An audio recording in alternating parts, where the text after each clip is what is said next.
Hello, I am Sinner, and today I'm giving you a review of The Politics by Aristotle. And this is the second book that I've listened to in audiobook format rather than read. And one thing that I will say, which I've found with audiobooks, now that I've listened to two of them, is that I have a much harder time retaining the information that I listen to.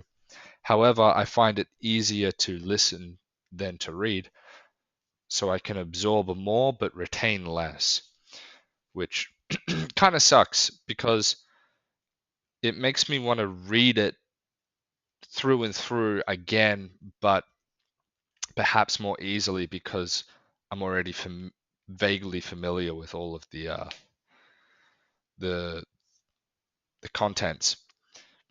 I will say this, first of all, is I can only compare it to what I know, this book, and the only other book that I've read that's sort of a political nature that's prescriptive was the Communist Manifesto, and I read that years ago. And compared to the Communist Manifesto, it's very, very different. And I think one of the things that stood out to me was the fact that it's not prescriptive, and I thought it would be. You see, with the Communist Manifesto, I'm not a communist, by the way. I think it's a silly ideology. Um, but Marx lays out a very particular style of government and a very particular view of how the world and the society ought to be organized. Whereas um, Aristotle seems to have this attitude throughout the book that um, different times or different contexts will call for different governments, right? And he talks about, for example, the fact that an agrarian society is actually the best type of society for a democracy, right? Whereas if you were to have a very urbanized, centralized society, it's not as good for a democracy. I mean, the reason is basically because the uneducated will always be working in an agrarian society or a pastoral society. So there's like bits to it. But the overall point is that he seems to hold this view that it's more contextual what type of government you should have, or it's more to do with the particular people and the particular circumstances surrounding that society in determining which city is best. I realize this, like, he uses the term city and state interchangeably, and I'm assuming that's because of the context um, of that society, where there's a bunch of Greek city states, right? Yeah. And each book is basically there's quite a few books, and each of them really could have their own video, like I've been doing with the Nicomachean Ethics. Um, there's so much to go through, so much to talk about. He does start off by talking about sort of households, and he talks about households because he sees the sort of organization or structure of a household as somewhat analogous to that of the state. And he obviously, one of the other things that's interesting about him is the state exists only to further, like, the ends, or like the ethical ends of the people, right? So the whole purpose of the state, according to Aristotle, is to basically get the people, to enable the people to live as virtuous of a life as possible, which is interesting. Also, I was not expecting him to argue for slavery. um, Although I think he sort of has this opinion that slavery is, how do I put it? Slavery seems to be, or being a servile being, has more to do with moral failure than any sort of like particular being of a particular race or ethnicity.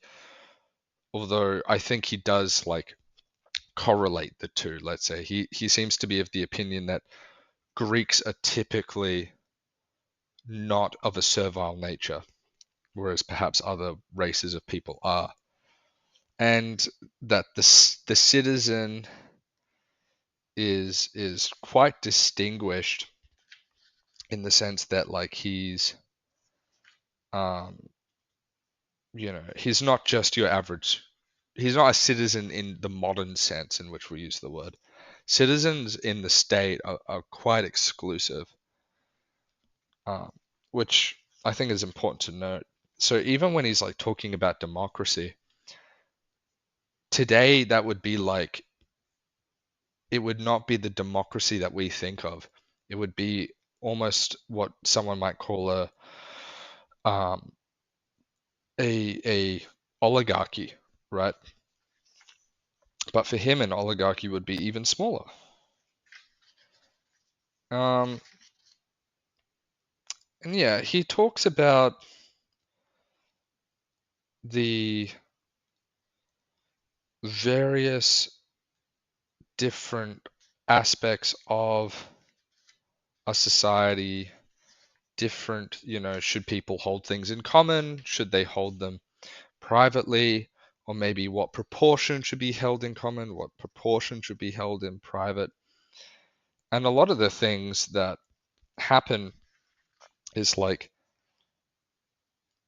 based off of, I guess you could say, his opinion of the mean, and like, maybe in some circumstances you can have a democracy when people are virtuous, but when they're not virtuous, an oligarchy is better. And he does say like, if you have a guy who is extremely virtuous, right? Virtuous beyond belief, then he should be made king for life. It's just natural. So I think one of the things, and that, what would you say? That attitude, to me, I found interesting because it's not that any particular one is necessarily the best in every given society. It's not like everywhere should be a democracy, or everywhere should be an oligarchy, or everywhere should be a monarchy. And also that tyranny can form in any of the the systems. And I'm going to have to read it again because I didn't really understand what the whole polity thing was. It seemed to be like some semi-constitutional, semi-democratic, semi-oligarchical system, which I think he argues is sort of like the best of every system. Um, but yeah, I don't really have much else to say. He talked about music way more than I thought, which was interesting. Um, and he did talk about as well the right age to marry, and he says that women should marry at 18 and men at 37, which was a bit bizarre to read. But yeah, overall, I think it was an interesting book. I think I'd have to read it again in order to properly, I suppose, properly absorb what's been written. Um, but it's pretty interesting. It's certainly so in depth that you could just like use it almost as a reference book, because he might have one point that he makes before, and then it's like, what's the best democracy? Okay, well, that's on page, what is it on? page 367. So you can just flip to that and then read what he thinks the best democracy is like, and then maybe look at what the best oligarchy is and why, and so on. And yeah, overall, interesting book.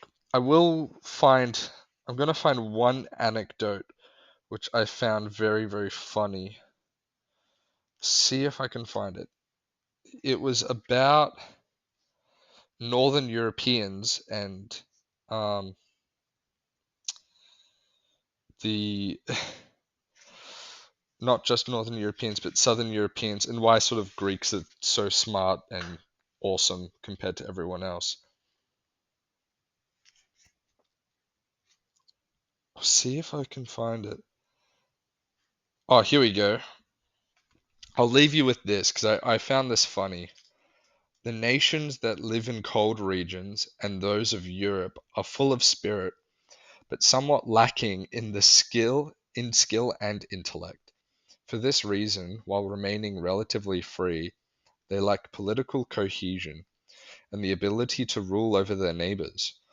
On the other hand, the Asiatic nations have in their souls both intellect and skill, but are lacking in spirit. So they remain slaved and subject.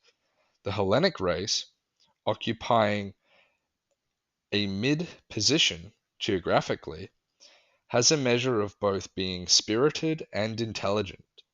Hence, it continues to be free to live under the best constitutions and, given a single constitution, to be capable of ruling all other people.